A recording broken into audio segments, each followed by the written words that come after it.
If you have ever felt tired during small talk, you are not alone. If short conversations feel empty to you, there is nothing wrong with you. If weather talk or casual greetings drain your energy, this video is for you. Many people believe small talk is polite. Many believe it is social glue. But for some people, it feels forced, shallow, and exhausting. Today, we will talk about what it really means psychologically if you hate small talk. This is not about judging others. This is about understanding yourself. Stay with me, because by the end of this video, you may see your mind in a completely new way. Imagine this moment. You walk into a room. People smile and begin talking about traffic, the weather, or television. You nod. You answer politely. Inside, you feel disconnected. You are not rude. You are not broken. Your mind simply works differently. Psychology has studied this for many years. The results are clear. People who dislike small talk often think deeply. They listen carefully. They value meaning over noise. This is not a flaw. This is a psychological trait. As we grow older, many of us stop pretending. We stop forcing interest in things that do not matter to us. After 65 years of life experience, your brain has learned what is important. Small talk often feels repetitive. It rarely brings new information. It rarely creates real connection. Your mind seeks substance. It seeks truth. It seeks understanding. This is the first psychological reason why you hate small talk. Psychologists call this depth orientation. It means your brain prefers meaningful conversations. You want to talk about life experience. You want to talk about lessons learned. You want to talk about values, purpose, and memory. Small talk does not allow this, so your mind disengages. This is common among thoughtful people. It is common among reflective people. It is common among people who have lived fully. Another reason is emotional awareness. Many people who dislike small talk are emotionally intelligent. They sense when a conversation has no real feeling. They notice when words are spoken only to fill silence. This creates discomfort. Your nervous system reacts. It tells you something feels empty. So you pull back, not because you dislike people, but because you respect authenticity. Now let us talk about energy.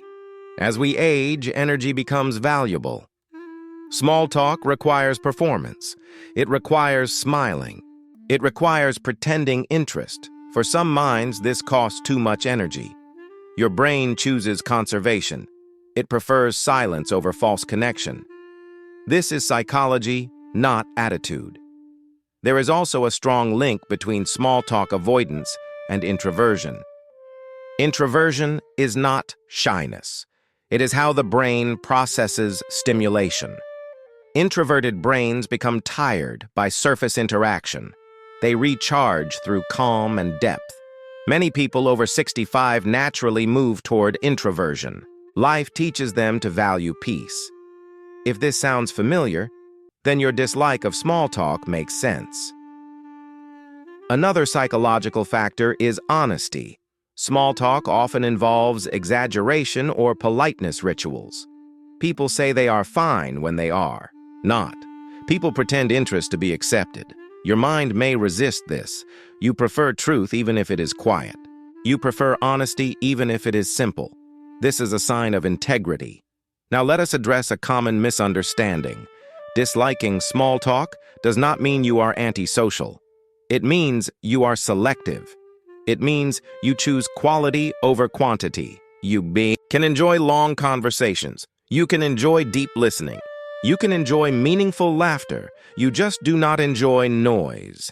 Psychology also shows a connection between small talk avoidance and memory depth. Older adults carry rich inner worlds, memories, stories, reflections. When conversation stays on the surface, it does not connect with this inner world, so your interest fades. This is natural. Some people fear silence. Others respect it. If you dislike small talk, you may respect silence. Silence allows thinking. Silence allows feeling. Silence allows presence. This is not emptiness. It is awareness. There is also a link to life satisfaction. People who know themselves well do not need constant validation. They do not need endless interaction. They feel complete. Small talk often serves the need to be seen. If you already feel grounded, you may not need it. Let us talk about childhood patterns. Many people who dislike small talk were observers when they were young. They listened more than they spoke. They noticed patterns in people. This habit stays with them. They grow into adults who prefer meaningful exchange. There is also cultural conditioning. In some cultures, small talk is expected. In others, silence is respect. If you grew up valuing substance, your brain holds on to it. Psychology does not erase culture. It builds on it. Another key point is purpose. Small talk has no clear purpose. It fills time. Purpose-driven minds struggle with this. If you spent your life working, caring, building, or teaching, your mind values intention. This makes small talk feel pointless. Now let us speak directly to you. If you are over 65 and dislike small talk, you are not becoming difficult. You are becoming honest. You are choosing where your energy goes. This is wisdom. Many people try to force themselves to enjoy small talk. This creates stress. Psychology suggests acceptance instead. You can politely engage briefly, then guide conversation toward meaning. Ask about life. Ask about values. Ask about lessons. The right people will follow. It is also important to release guilt. You do not owe constant conversation to anyone. You owe respect. Respect can exist in silence. Let us discuss relationships. Strong relationships are not built on small talk. They are built on trust. If someone only connects through surface talk, the bond stays weak. Your mind knows this. Another psychological trait linked to this is high sensitivity. Sensitive people notice tone, mood, and intention. Small talk often lacks emotional truth. This creates discomfort. Sensitivity is not weakness. It is perception. Many creative people dislike small talk. Their minds are active internally. They imagine. They reflect. Surface talk interrupts this flow. As we age, creativity often turns inward. This increases small talk avoidance. Now let us talk about boundaries. Disliking small talk is often a boundary. Your mind says, this is enough. Healthy boundaries protect mental health, especially later in life. There is also a link to independence. People who are comfortable alone do not need constant conversation. They enjoy their own thoughts. Psychology shows this is a sign of emotional maturity. Some people confuse small talk avoidance with sadness. This is incorrect. Many people who dislike small talk are content. They simply prefer calm. Now let us address social pressure. Society often rewards talkative behavior. Quiet depth is overlooked. This can create self-doubt. But psychology reminds us that value is not measured by volume. If you hate small talk, it may mean you seek connection of the soul, not the surface. This is rare. This is valuable. Now let us talk about what you can do. You do not need to change who you are. You can adapt gently. Choose environments that encourage depth, small groups, one-on-one conversations. These settings support your psychology. You can also prepare gentle transitions from weather to memory, from routine to meaning. Most people welcome depth but do not initiate it. It is also healthy to accept that some interactions will stay shallow. Not every conversation needs depth.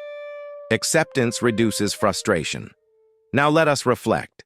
Your dislike of small talk is not random. It is shaped by experience, by personality, by wisdom. It is a sign of knowing what matters. As we reach later years, we strip away the unnecessary. This includes empty conversation. Psychology supports this. You have earned the right to choose silence. You have earned the right to choose meaning. This is not isolation.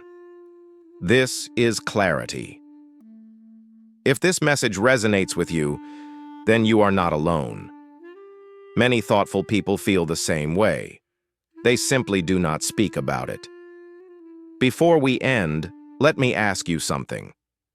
Have you noticed that the most memorable conversations in your life were not small talk, they were honest, they were real? Your mind remembers this. Now here is your takeaway. If you hate small talk, it means your psychology values depth, truth, and presence. This is a strength.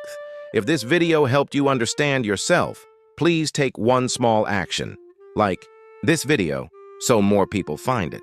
Subscribe to this channel for deeper psychology content. And write one comment about what kind of conversations you truly enjoy. Your voice matters. Thank you for spending this time with me. I will see you in the next video. If you want next, I can also give you a matching thumbnail text, a retention-based intro shorter version, or a part 2 script focused on relationships. Just tell me.